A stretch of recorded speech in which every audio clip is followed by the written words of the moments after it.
Прежде всего, я бы хотел поблагодарить владыку Романа, Министерство по делам внешних связей и делам народов, а также нашу национальную библиотеку, также энтузиастов, которые сегодня сделали возможным проведение этого мероприятия, за ваше усердие, за вашу историческую память, благодаря которому имя Ильи Максимовича Шадрина спустя несколько веков продолжает жить в умах современного поколения. Я бы хотел сегодня поделиться с вами короткими штрихами с несколькими сюжетами, которые я считаю важными в жизни биографии Ильи Максимовича Шадрина. Во всяком случае, связаны с этим человеком. Прежде всего, это родение Ильи Максимовича к приобщению своего родного народа, своих сородичей к русской грамоте. Это стремление осознания необходимости приобщения к русской грамоте, именно к русской грамоте, возникло у якутского народа с момента первой встречи наших предков с русским населением.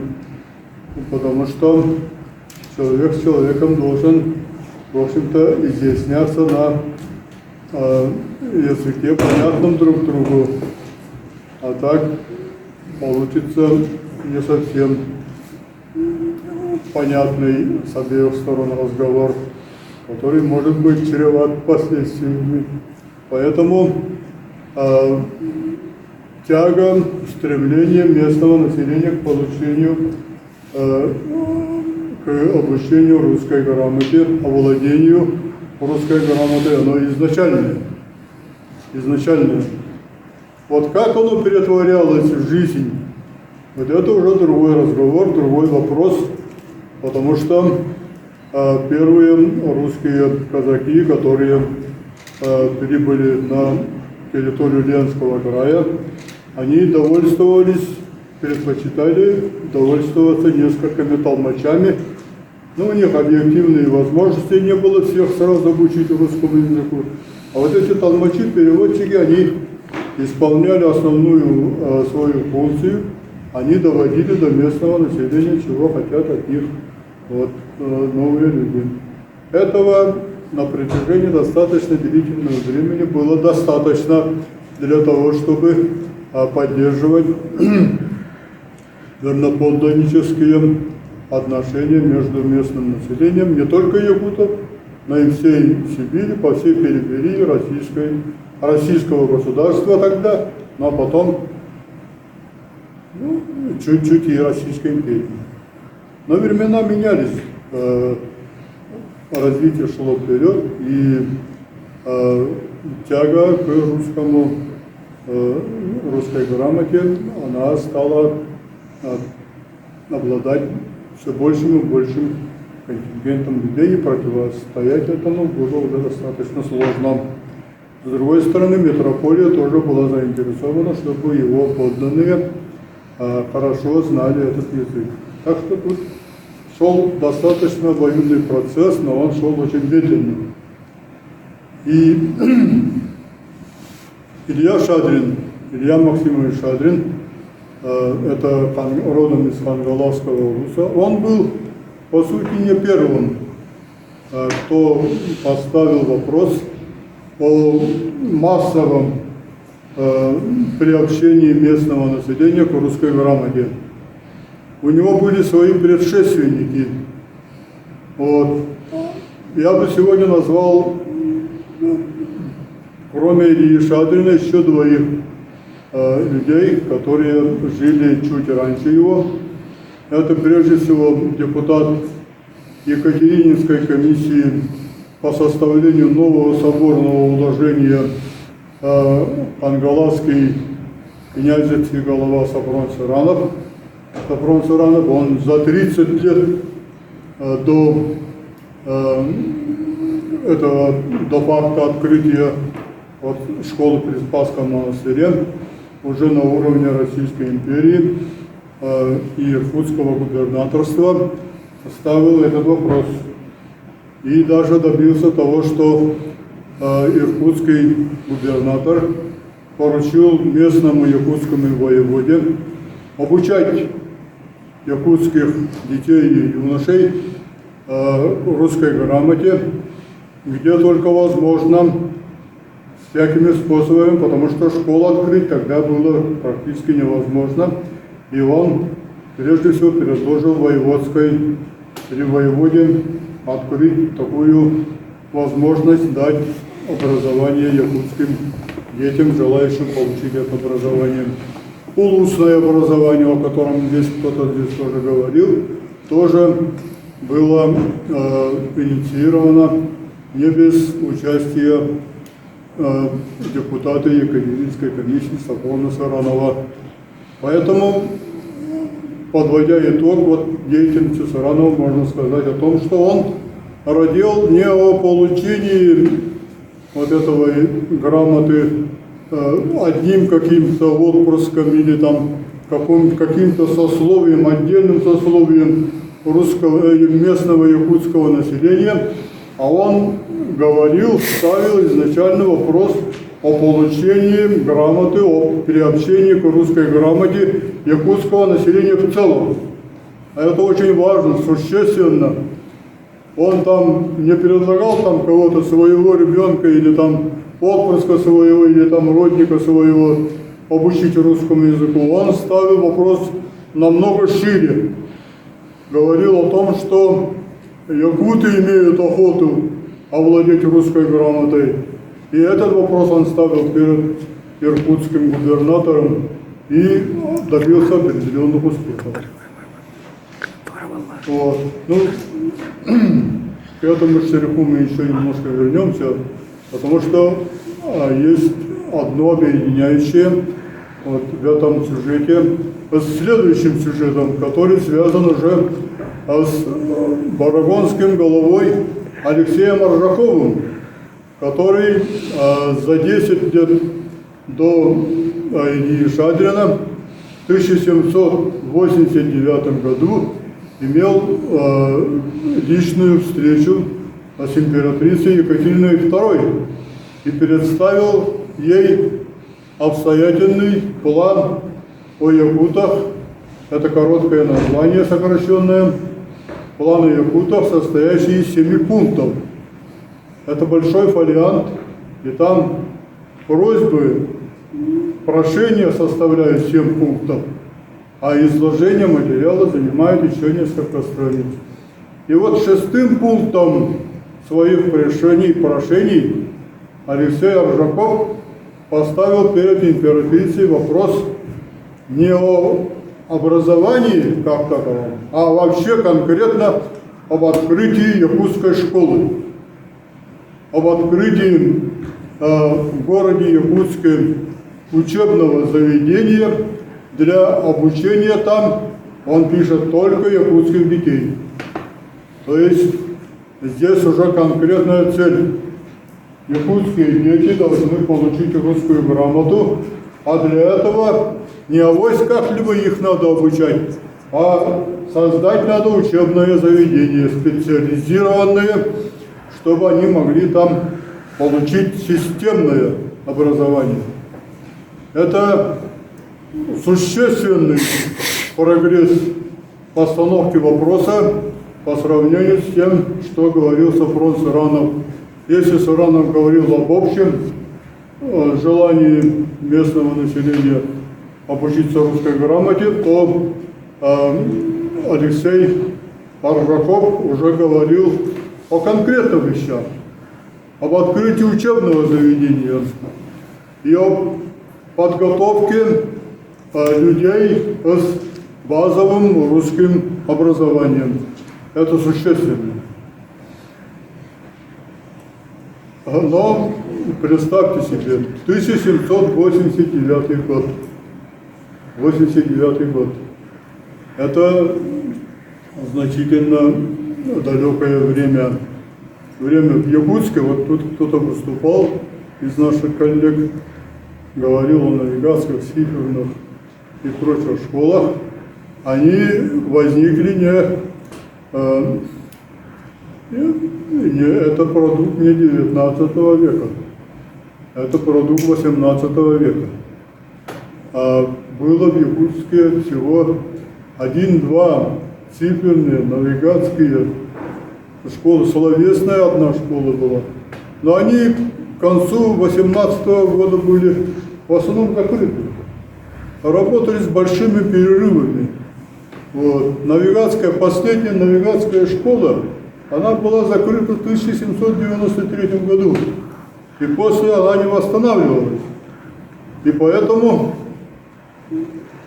повеление императрицы Екатерины II открыть в городе Якутске не только школу, а именно школу для якутских детей, застало, конечно, местные власти врасплох. Они вообще об этом не думали. У них вот эти вот навигатские циферные небольшие школы с десятком учеников содержать нечем было. По повелению иркутского губернатора навигатская школа была закрыта как ненужная и обременительная для казенного кошта. А в это время якутский князь перед Екатериной II ставит вопрос об открытии специализированной якутской школы и получает от нее добро.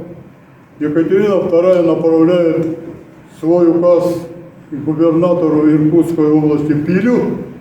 Пилю некуда деваться, он направляет этот указ прямиком к местному воеводе и говорит: дерзайте, ребята, открывайте школу. Но бюрократия нам на то и бюрократия, чтобы как-то угодить и тому, и другому, и оказаться самому, в общем-то, достаточно в целом положении сохранить себя. Бюрократия нашла очень хороший способ уйти от этого вопроса, от этой темы в целом. Я могу еще говорить? Алексей Аржаков перед императрицей ставил вопрос об открытии казенной школы на казенном коште, то есть государственную школу. И Екатерина II отправила губернатору Пилю вот такое повеление. Но слово «казенный кошт» она упустила. Она сказала: открыть школу надо. Это полезное дело. И поставила губернатору этот наказ. Пиль ухватился вот за пропасть этого слова. Он заставил обширное сообщение, что открытие школы для якутских детей и так далее, это очень полезное, очень важное, и повеление императрицы мы принимаем к безусловному, беспрекословному исполнению.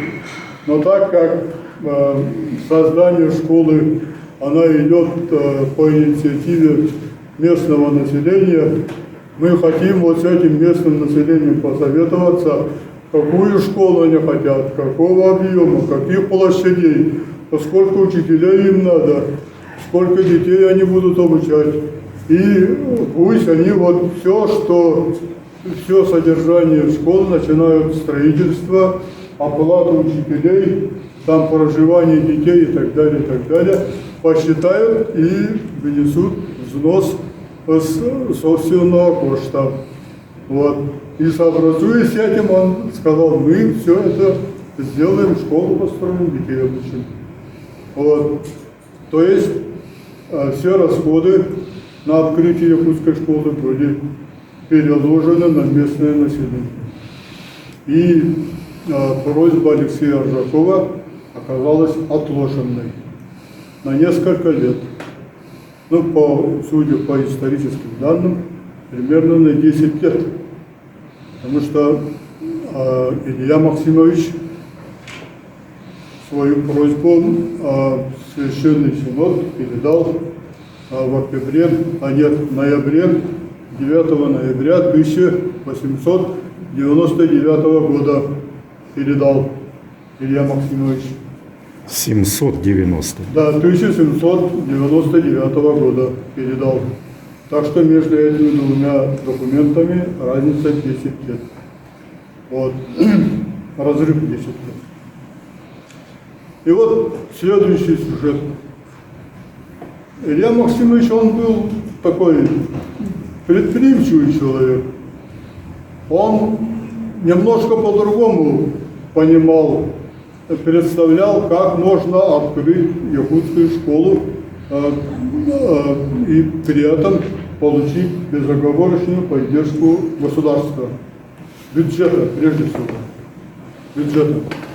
Он пошел несколько по иному пути. Если его предшественники, Саранов и Аржаков, ставили вопрос об открытии советского образовательного учреждения, о необходимости светского образования, то Илья Максимович изначально поставил вопрос о необходимости церковного образования.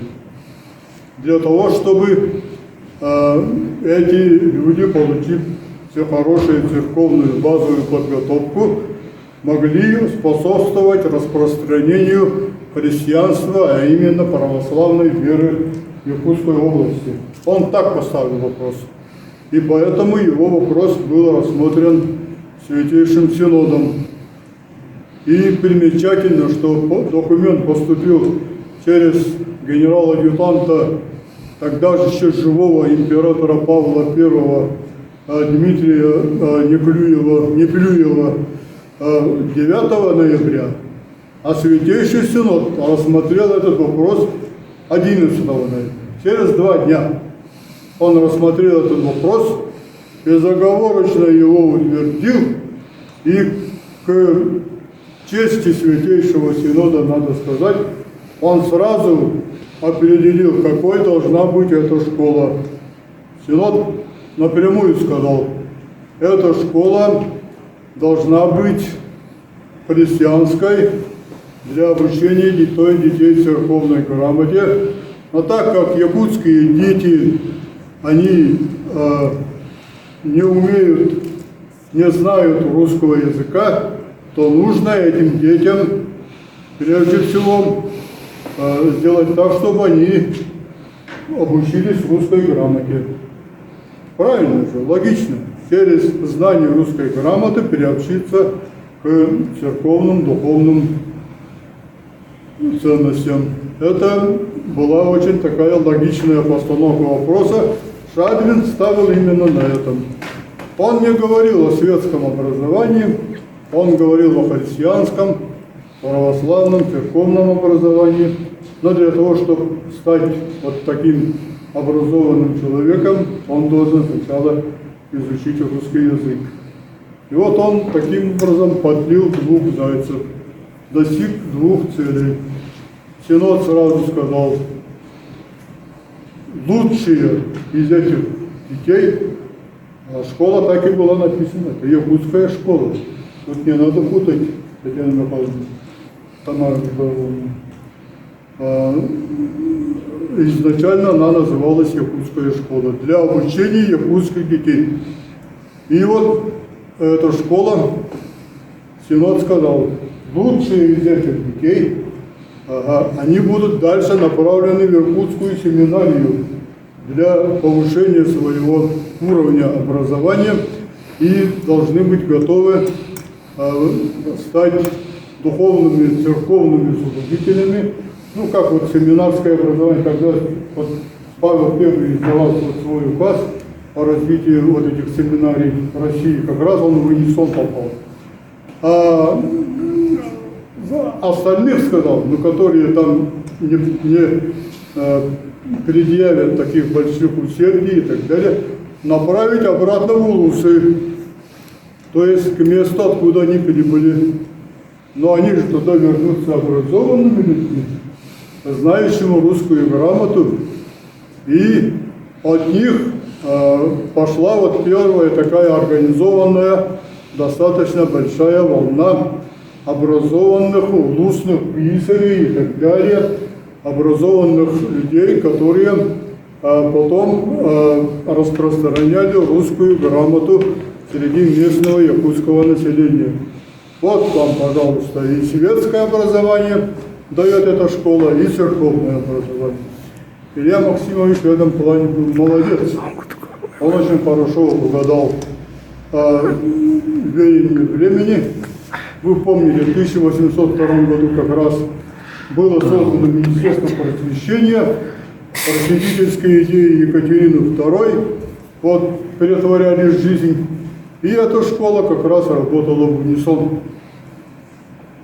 Через 15 лет в этой школе было 15 учеников, большую половину из которых каждый год там набирались. И школа, конечно, бедствовала. Там много чего не хватало, начиная от учебников и кончая учителями, которые должны были знать, в том числе, что-то знать и в якутском языке. Это была уникальная школа. И так были, конечно, сложности. Но эта школа существовала до тех пор, пока на базе этой школы стало возможным открыть духовную школу. До этого она существовала. То есть свою миссию она выполнила сполна. Сполна выполнила свою миссию. А то, что там были трудности и так далее, нехватка. Вот сегодня идите в любую школу, спросите, все ли у вас в достатке, все ли у вас есть, они скажут, не все, начиная от штатного расписания, заканчивая учебниками, учебно-методическим пособием, а может даже скажут, у нас школа тоже дырявая, надо построить новую школу.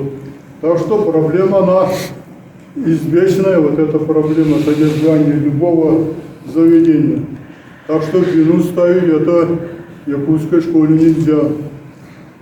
Ознаменателен сам факт появления такой школы.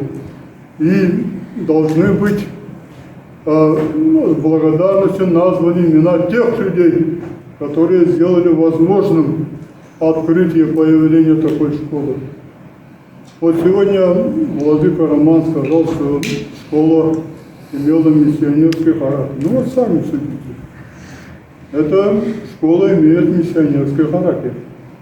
Потому что обучение русской грамоте, обучение церковному делу – это миссия. Миссия. И любое учреждение, которое занимается этим делом, несет миссионерскую функцию. Миссионерскую функцию. В этом плане эта школа была миссионерской. Кстати, вот один из исследователей этой школы как-то один раз тоже обмолвился, что эта школа не чисто светская, не чисто духовная, она имеет и такую миссионерскую основу. Это Стефан Парушев был такой исследователь истории якутской церкви. Он сам работал, кстати, в этой школе. Вот, поэтому вот эту свою миссию эта школа выполнила сполна. Вот это я хотел сказать. Спасибо вам большое. 220 лет исполняется. И первый экзамен состоялся весной 21 года. 1821 года первый экзамен был. И, кстати, Синод, Святейший Синод через иркутского архиепископа Вениамина требовал отправить им непосредственно результаты экзаменов. И архимандрит Нифон, настоятель этой школы, он напрямую отчитывался перед Святейшим Синодом указывал, какой ученик какую оценку получил, даже какой ученик о чем говорил. Там записи есть, и эти записи, они отправлялись в бумажном носителе, на бумажном носителе они отправляешь напрямую в Святейший Синод. Так что говорить о том, что про эту школу недостаточно материалов, это, в общем-то, говорит о том, что вам предстоит еще покопаться в архивах. Десятки единиц хранения, и Илья Шадрин, по сути, является одним из самых таких документированных общественных деятелей истории нашей республики, потому что он несколько раз бывал в Санкт-Петербурге, с Александром I встречался в 1812 году, когда Наполеон стоял в Москве. Александр I его пригласил, и там в камер-фурьерском журнале написано, беседа длилась 1,5 часа. Он туда зашел не один, а еще с одним своим товарищем, племянником. Вот Галина Ефимовна говорила, что своего сына он отдал этот кадетский корпус морской шлях. Это было уникальное явление. Если бы этот парень не умер, он умер. 5-летнего сына своего Ивана он устроил туда, через Казадавлева, через Голенищева, Кутузова. Он с ними был знаком. У них обширная переписка хранится в архиве. Обширная. И вот через них он добился того, что там написано: император Павел повелел этого князя Ивана и еще с ним одного якутского мальчика принять в кадетский корпус, Павел I. Вот. И если бы этот парень там проучился, то он бы участвовал обязательно в войне 812 года, потому что он поступил 5-летним мальчиком в 1800 году. Ему как раз к войне было бы 17-18 лет, а там воевали такие ребята. И ему было бы к моменту восстания декабристов тоже очень хороший возраст для того, чтобы испытать себя и на этом поприще. Но история не имеет сослагательных наклонений, к сожалению. Этот уникальный сюжет был прерван на самом начале своего развития. Жалко. И, кстати, Владыка Роман, еще несколько минут, если можно, о Синской Воскресенской церкви. Вот в свою поездку в 1799 году Илья Шадрин использовал для пробивания 2 вещей.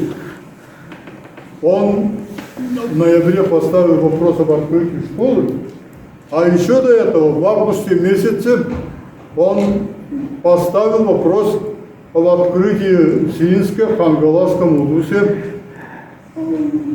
церкви.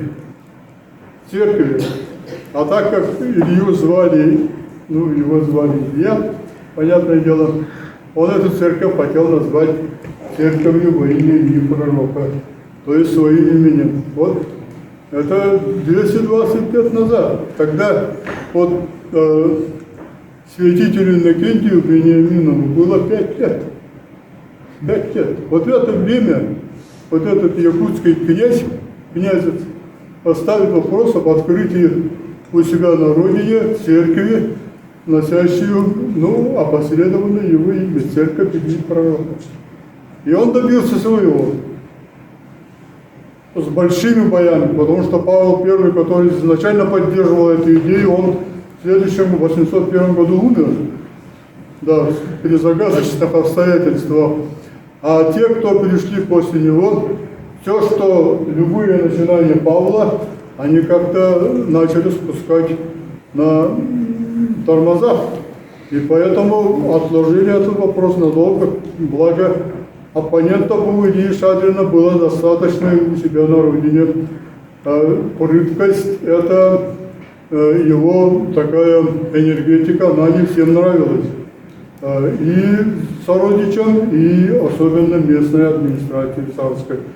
Поэтому вот эта возможность немножко вот охладить пыл Ильи Шадрина, вот здесь, в Якутской области, использовали сполна. Но тем не менее, спустя 23 года церковь эту он открыл. Он еще был живой тогда. Открыл эту церковь. Он изначально настаивал на том, чтобы церковь должна быть деревянной, а после сплошных вот этих пожаров в церквях Центральной России Павел I специальным указом запретил строить деревянные церкви. А вот получилось так, чтобы исполнить волю самого императора и вот настояние этого Ильи Максимовича, которого поддержал в тому времени обер-прокурор Сената Голицын. В тот указ было внесено такое примечание, что в таких местах, где кирпича, камня нет, можно строить и деревянные, как исключение. Вот это исключение сделали. Церковь получила название Воскресенская церковь, а там есть два перехода еще, слева и справа. Один из них называется, назван именем Николая Чудотворца Мелитрийского, а вторая носит название Ильи Пророка. Так что он и в этом оказался последовательным. Он имя свое в этой Воскресенской Сиинской церкви все-таки сохранил. И, кстати, ваше Высокопреосвященство, в будущем году, в 22 году, 3 февраля, это дата открытия этой Воскресенской церкви. Она была открыта в 1822 году, не открыта, а освящена 3 февраля 1822 года. Освящена. Среди историков, в том числе историков церкви, здесь есть заблуждение.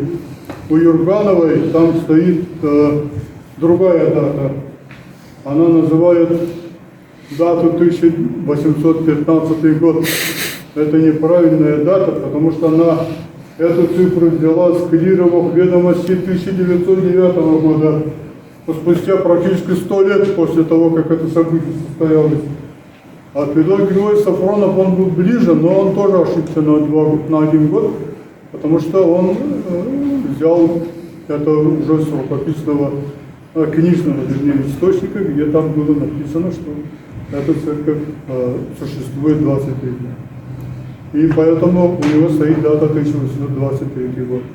А на самом деле есть клировые ведомости, они сохранились, кстати, в нашем архиве. В этих клировых ведомостях, датированных 1832 годом, то есть спустя всего 10 лет после освящения церкви, там черным по белому написано, что эта церковь открыта, построена, завершение по строительству 21 год, а освящена 3 февраля 22 года. Там полностью записано, кто принимал участие в освящении, кто был первым настоятелем этой церкви, какой был переход, пилиш какой был и так далее, и так далее. Все полностью досконально написано. Это хвала церковным слушателям. Они были очень педантичными, очень аккуратными людьми при описании истории своих учреждений. И это помогает нынешним историкам, архивистам, которые иногда, к сожалению, подходят к своим профессиональным обязанностям не совсем добросовестно. Вот, поэтому в будущем году вот, было бы очень хорошо, чтобы вы тоже, Владыка, приняли участие в этих мероприятиях. Это для нашей области, для Якутии, для истории распространения христианства, православной веры очень важная дата. Очень важная дата. Ну, тема эта очень обширная, можно говорить много. Я и так эксплуатирую ваше внимание достаточно долго. Спасибо вам за внимание.